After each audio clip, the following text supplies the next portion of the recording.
पुढे जाऊयात। राज्यातील खत विक्रीत पारदर्शकता आणण्यासाठी आणि साठेबाजीला चाप लावण्यासाठी कृषी विभागाने आता खत रेशनिंगचा मोठा निर्णय घेतलाय।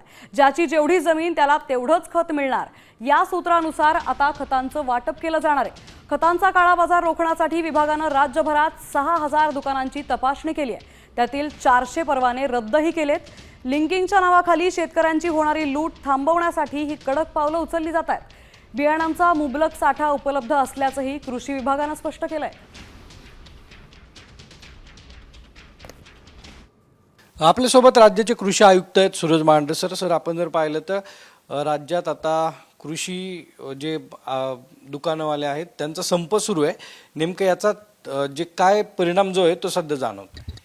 संप सुरू आहे। काल मंत्री महोदयांकडे खूप सविस्तर बैठक याची झाली। त्यांनी ज्या 14 मागण्या केलेल्या आहेत त्याच्यातल्या बहुतांश मागण्या ह्या ज्या मान्य करण्यासारख्या आहेत त्याच्यावरती खूप सकारात्मक प्रतिसाद आम्ही सर्वांनी त्यांना दिलेला आहे। खताचा किंवा इतर गोष्टींचा रॅशनलाइज म्हणजे योग्य वापर व्हावा ते फक्त त्याची खात्री करण्यापुरती ते लोक कारवाई करतात। आता जवळपास 6000 दुकानं तपासली गेली आतापर्यंत।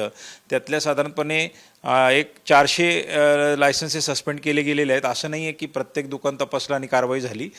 जिथं दोष दिसून आले, जिथं समर्थनीय कामकाज दिसून नाही आलेलं त्याच ठिकाणी कारवाई होते आणि 5 ठिकाणी FIR पण दाखल झाले।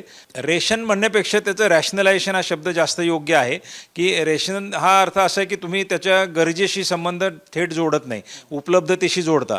परंतु रॅशनलायझेशन हा शब्द असा की तुम्हाला जितकी गरज आहे तितकं ते देणे, म्हणजे जेवढी जर तुम्हाला 5 गोण्यांची गरज आहे तर तुम्हाला 5 गोण्या मिळतील अशा पद्धतीचं ते राहील। म्हणजे ॲग्रीस्टॅकशी संबंध जोडून गरजेप्रमाणे पुरवठा असं सूत्रावरती ती व्यवस्था काम करेल। कॅमेरामन सुमित भोसले सर, सागरवाड, साम TV, पुणे।